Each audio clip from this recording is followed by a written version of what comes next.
Hello, this is Mike from Nintendo Fuse bringing a review for Rogue Trooper Redux on Nintendo Switch.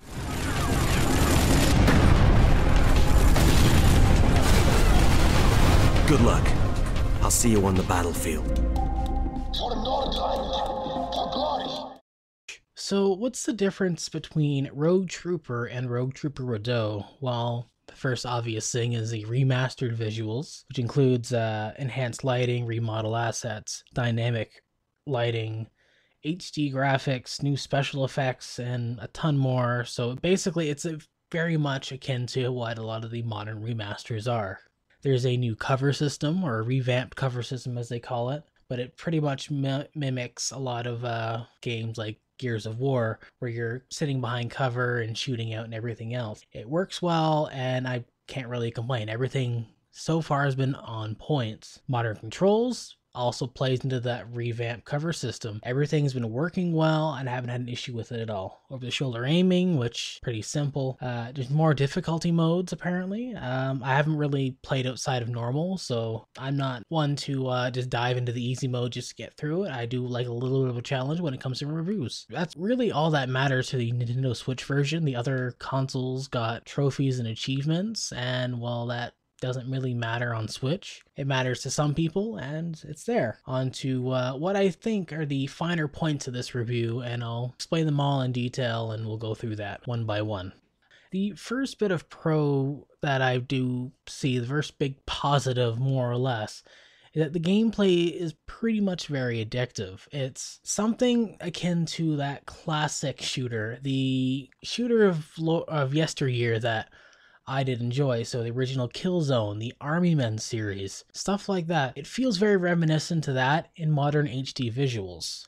The game is very fun. It's very addictive. I sat there for 6 hours when I first got the code and didn't turn my Switch off. And I wanted to really play it in portable mode, and I did try it there, and I'm saying this now, it looks great on portable mode as well. So hands down, Rebellion has done a really good job with this port. So on to the next big thing I'm going to actually mention here. The next big positive is you have multiple ways you can approach a situation. You can be sneaky, or you can be loud and ignorant. And I chose to be loud and ignorant most of the time, and there's only one time I decided to sneak around, but that didn't quite work. And the cover system kind of works and kind of doesn't. I had a lot of enemies spot me from without seeing me at all, and I think that's more so to do with collision and how they see it. But overall, like, the combat allows you to get through those situations. So you can actually set up your gun, which goes by the name of Gunner, and you set him up and you allow him to shoot while you go around and shoot all your enemies around you. He also turns into a sniper rifle, and he also provides you with a lot of extra ability, more or less, a lot of extra mobility, so you can go use him for cover fire while you go around and do what you need to do. Then on top of that, there's a Bagman, which gives you medical supplies and everything else. Then you got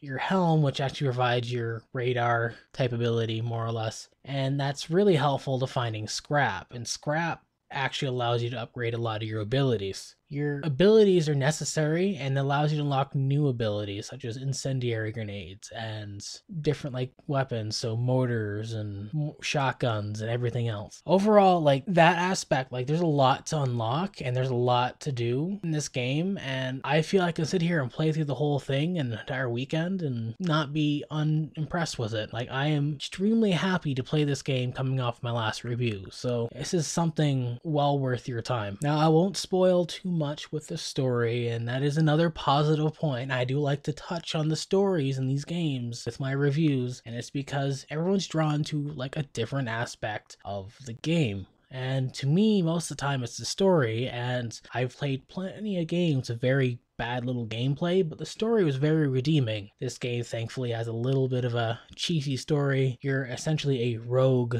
trooper. You've gone rogue, but there's been a betrayal within your ranks, and so on and so forth. You're basically going to save the day. That's the sort of basic plot of the story. You'll see more as you play it, and actually you'll enjoy it. So on to the next point, is that retro vibe. And I'm saying this now, like I said before, it's that classic shooter taste. It's a very Army Men-esque game. It has a lot of that old 2000 feeling, and I really miss that, and it feels very fresh, very modern these days.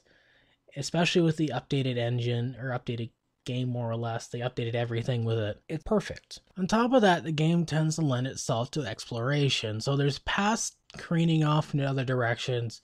You go around it and you look at it from a certain way, and you see like tons of little areas you can go into.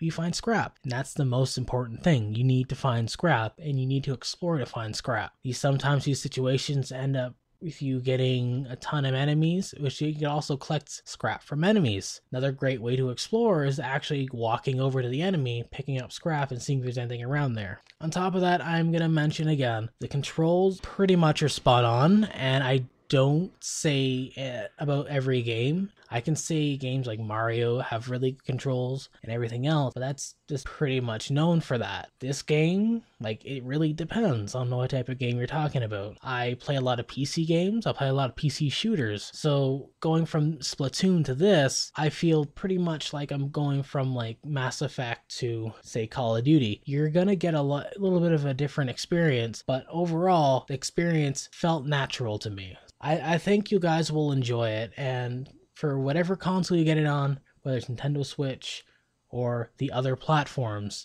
you're going to get a lot out of this game already. Enough praising of the game, and I am going to note a few odd things here and there, and I'm not going to say they're completely bad things, but they are the things I've noticed in this game that are not really great, and they're very iffy when you think about it. So some of the situations you get yourself into seem a little bit unfair. Now, like I said, I am playing this on the normal difficulty. I didn't go easy. But the normal difficulty does lend you or throw you into situations where you're just fighting a ton of enemies for no reason, or fighting mechs for no reason. And there's a lot of mechs, and they take a lot of hits to kill. Your weapons aren't very accurate, and that's pretty much what you have. So you got to use your weapons and your ammo sparingly, because you need scrap to make ammo. And on top of that, like, that's probably another one of the bigger flaws for this, is that you need to use scrap to make your ammo for all your weapons. If you run out of scrap, all you're left with is pistol, and it takes a lot of scrap to make ammo for your weapons, and I really dislike that. And that's probably the biggest downfall of this game. Overall, though, it gets pretty unfair really fast. Now, another big thing is that some of the pathways in the game aren't so obvious, so I found myself running in circles a couple times. It's because I wasn't paying attention, and it's because the game tends to have a lot of blended colors. You know, it's probably pretty evident from that era, and probably the last generation, is that games weren't very colorful, and a game like this, where every GI that you're using is blue and the enemy is gray and brown, you're going to get turned around quite a bit. On top of that, the doors tend to be gray and brown and everything else. They're obvious structures, then again, they are the shinier ones.